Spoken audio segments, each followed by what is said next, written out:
There is a clay tablet in Oxford, 8.5 inches tall, pressed from mud 4,000 years ago, currently behind glass in the Ashmolean Museum. Scholars call it the Weld-Blundell Prism. It is not a religious text. It is not mythology. It is a government document, a list of kings, their cities, their reign lengths, compiled in the same administrative format that Sumerian scribes used to record grain shipments and property transfers. The list begins before recorded history, 8 kings, 241,200 years of combined rule, and the first line reads, "Kingship descended from heaven." The Sumerian King List was not discovered once. It was recovered in fragments across multiple excavations and multiple centuries. Clay shards from Nippur, a prism from Lhasa, a tablet from Isin, and the most complete version, the Weld-Blundell Prism, acquired in 1922 and now held by the Ashmolean Museum in Oxford. The fact that so many independent copies exist matters. This was not one scribe's private record. This was a tradition, repeated, maintained, copied, and circulated across the most literate civilization on Earth for centuries. The genre is official document. The subject is the complete history of human governance, from its very first moment to the present. I was not looking for this. I was trying to understand why Mesopotamian temples seem to have been rebuilt on the same foundations, facing the same direction, for thousands of years without any obvious political reason to do so, when I kept finding the same document referenced in the same breath, the King List. And the longer I spent with it, the more I understood why it has never been dismissed outright, even by scholars who find its numbers impossible. Because the document doesn't read like a religious text, it reads like a census. Consider the structure. The King List is organized into columns. Each entry contains 3 data points, a name, a city, and a reign length. Nothing else. No descriptions of battles, no genealogies, no epithets. Just the same 3 fields repeated for king after king in the identical format Sumerian scribes used to record grain allocations and livestock transfers. The men who compiled this document were the most precise record keepers of the ancient world. They applied that same precision to reigns of 28,000 years without apparent irony. Consider the math. The entire span of recorded human history, from the earliest Sumerian cities to the present, is roughly 6,000 years. The Sumerian King List claims the pre-flood period alone lasted 241,000 years. That means everything we call history, every war, empire, dynasty, and civilization, occupies less than 3% of the time the Sumerians believe preceded it. Not a beginning, a footnote.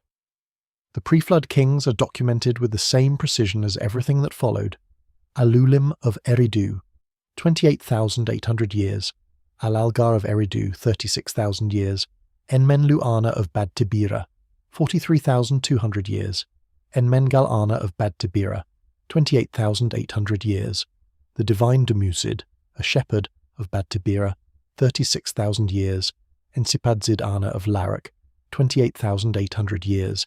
Enmen-Durana of Sippa, 21,000 years. Ubara-Tutu of Shurupak, 18,600 years. 8 kings, 5 cities.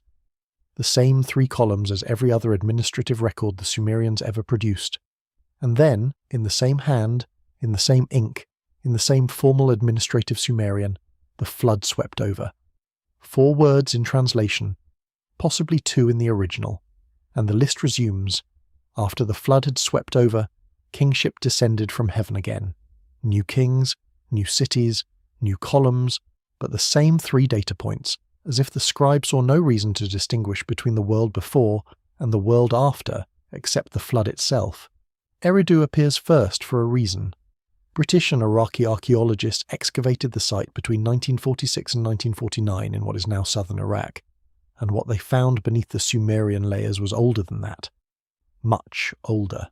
18 consecutive mud brick temple structures, each built directly on the foundations of the previous one, in the same orientation, facing the same direction, for roughly 1,500 years before Sumerian writing existed. The temple tradition at Eridu predates the civilization credited with building it. Someone was maintaining that axis for 1.5 millennium before anyone in Mesopotamia wrote anything down. This is the detail that resists easy dismissal. The temple rebuilds, taken alone, ordinary religious continuity. The absence of a proto-Ubaid cultural layer taken alone, gaps in the archaeological record are common. The rain lengths in exact multiples of 3,600 taken alone, astronomical encoding, possibly symbolic. Each element considered in isolation has a plausible explanation. Together they describe the same thing, a civilization that built its entire concept of legitimacy on the premise that something preceded it, that the something ended, and that the record of its existence should be preserved exactly as found. Impossible numbers and all. The Sumerians were explicit about what those numbers meant. Their own texts describe Eridu as the first city of humanity, the place where civilization itself originated. The King List assigns the first king a reign of 28,800 years, which is exactly 8 sars. A sar is 3,600 years, the Sumerian Great Year, the same value as degrees in the Babylonian astronomical circle. Every pre-flood reign in the document is a precise multiple of 600 or 3,600. They are not biographical years. They are units of astronomical time, whether they record something real or something the Sumerians believed to be real. The document makes no distinction between them. It was not written to answer questions. It was written to preserve the record. After the flood, something changes. Jushur of Kish rules for 1,200 years, Kulasina Bel, 900. By Gilgamesh of Uruk, the reign has contracted to 126 years, still impossible by any modern standard, but recognizably closer to the human scale. And the reigns keep shrinking. Dynasty after dynasty, generation after generation, the numbers contract. The pre-flood kings averaged 30,000 years. The first post-flood kings averaged between 1,000 and 3,000. Within a few centuries of historical Sumerian record, reigns are measured in decades. The pattern is not noise. The pattern is a deliberate structural feature built into the administrative record from the moment the scribe resumed the list after the floodline, as if whoever compiled the original understood that something had been lost in the crossing, and that measuring the distance from it was part of what the document was for. The Sumerians were not the only ones who remembered. Berossus was a Babylonian priest who lived in the 3rd century BCE, roughly 1,500 years after the King List was first compiled. He wrote a history of Babylon in Greek, bridging Mesopotamian knowledge for a Greek-speaking world. In his account of the antediluvian period, Berossus listed 10 pre-flood kings with a combined total of 432,000 years of rule. The number is different from the King List's 241,200. The king count is different, 10 rather than 8. But the structure is identical, named rulers, assigned cities, specific year totals, and a flood that divides everything. Berossus was working from sources the King List compilers had also consulted. He was not copying the King List. He was copying something older. 432,000 is not a random number. It is exactly 120 sars, the Sumerian Great Year multiplied by 120. It is also the figure Vedic astronomers recorded as the length of the Kali Yuga, the current world age. Whether this convergence points to shared ancient knowledge, shared astronomical observation, or independent parallel development is a question scholars have raised without reaching consensus. What is not in question is that Berossus, working independently from the Sumerian scribal tradition, produced a pre-flood king list with the same formal structure, the same flood division, and a year count that is precisely 33 times the Sumerian figure. The theory that this is coincidence has never been proven. It has also never been proven otherwise. The Atrahasis epic provides the institutional logic beneath the numbers. Inscribed on tablets from around 1700 BCE, the Atrahasis describes the events leading to the flood in the language of divine administration. Not miracle, not metaphor, but bureaucratic decision-making. The gods, the text explains, had created humans to perform labour. Humans multiplied. Their noise became intolerable. The divine assembly convened and voted. Multiple measures were tried first. Plague, drought, famine. Each time, humanity recovered. The flood was authorized as the final measure. The text of Tablet 3 records what followed. Adad roared. Through the clouds. Darkness swallowed the land. The storm lasted 7 days and 7 nights. When it ended, the text says, all of humanity had been turned to clay. The survivors looked out from their vessel at silence, the same silence the earth had before it was given noise to fill. The flood was not a story about water. It was a record of what it sounds like when the world resets. What matters for this investigation is the genre. The Atrahasis epic, the King List, and the Gilgamesh flood account, Tablet 11, the oldest surviving flood narrative, are written in the same scribal tradition, by the same class of trained administrative writers, using the same formal conventions. The flood is not filed under religion or legend in the Sumerian archival system. It is filed under history. The same scribes who recorded grain prices and property disputes recorded the deliberation of the divine assembly. They were not making a category distinction between the pre-flood era and the world they lived in. They were maintaining a continuous record that began before the flood and continued after it, without apology and without explanation. That continuity is the detail that has most persistently nagged researchers who study the document. Records from Nippur, records from Lhasa, records from Isin, copies spread across different cities, different dynasties, different centuries, all preserving the pre-flood section intact.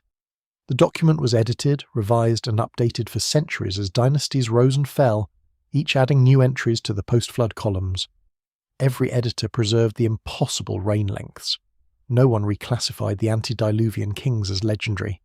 The genre stayed consistent. The floodline stayed.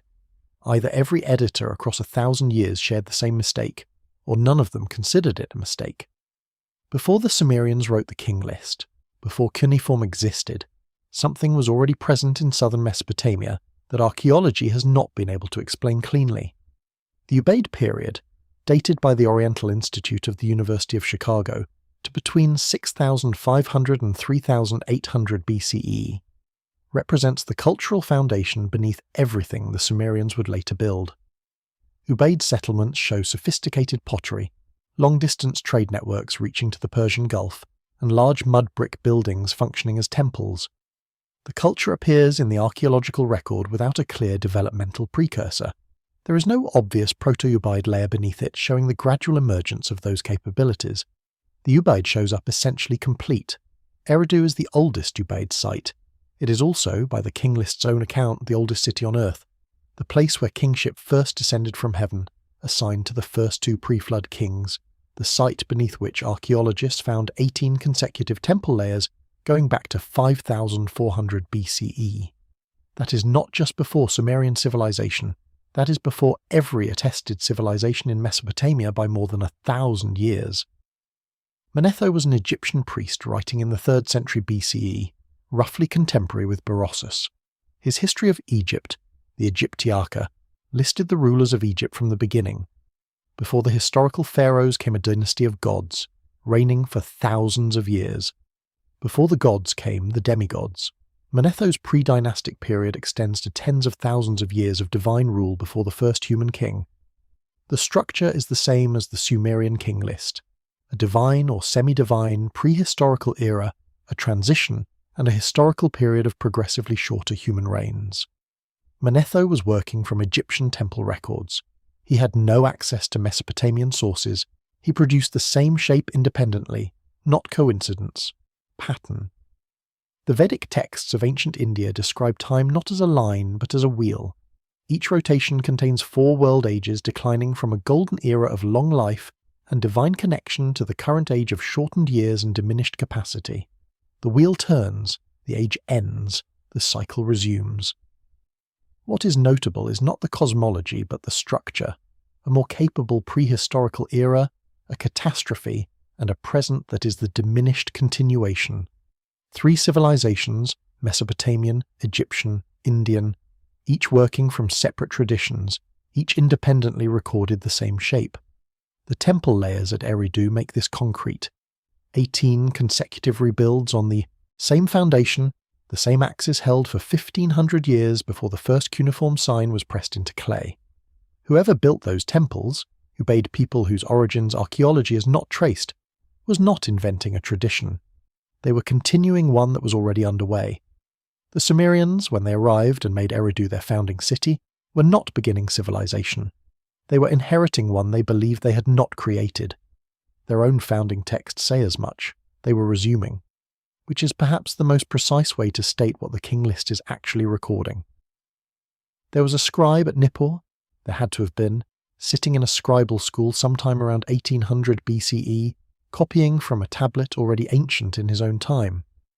We know Nippur was a centre of scribal education because the Oriental Institute's excavations there, ongoing since the 1880s, have recovered thousands of practice tablets. Students copying standard texts as curriculum. The King List was one of those standard texts. Stories about kings who ruled for 36,000 years, stories about a flood that ended everything, stories about kingship descending from heaven, copied as curriculum, passed forward intact as fact. That scribe did not know who Alulim was. He did not know what Eridu looked like before the flood, or whether the city the document described still existed beneath the river sediment a day's walk south.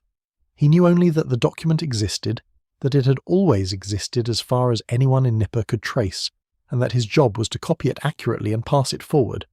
He was not interpreting the pre-flood kings. He was not evaluating their reign lengths. He was transmitting a record that someone long before him had considered worth preserving exactly as found. Impossible numbers and all. And what that record says is this: civilization did not begin with us.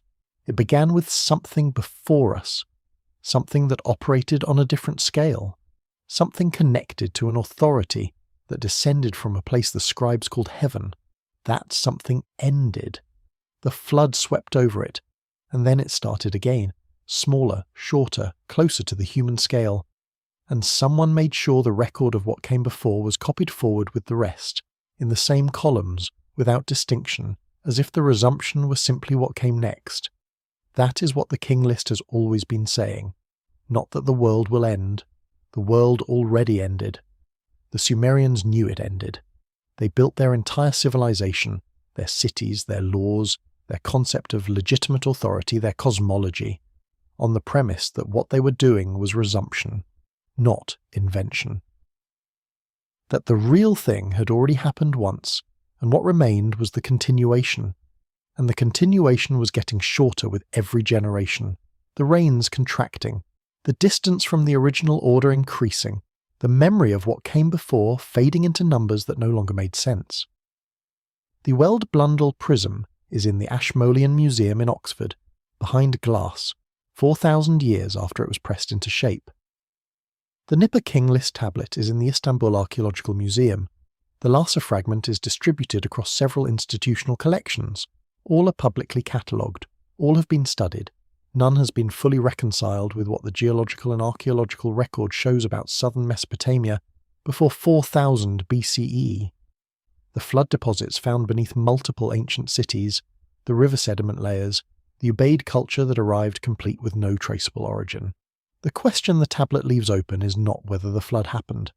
The question is what the Sumerians believed they were remembering when they recorded those pre-flood kings in the same administrative columns as kings they knew by name, what they thought they were resuming, what they believed was lost in the crossing, and why every scribe who touched the King List across 1,000 years of revision kept the impossible numbers intact rather than correcting them to something the living world could verify. The flood line is still in the document. The pre-flood kings are still listed. The reign lengths still don't add up to anything our history accommodates. And the first entry is still Alulim of Eridu, 28,800 years, pressed into the same clay in the same column, in the same administrative hand as every king who came after, as if the scribe who first made the mark saw no reason to separate the world that ended from the world that continued. The document doesn't mourn what was lost.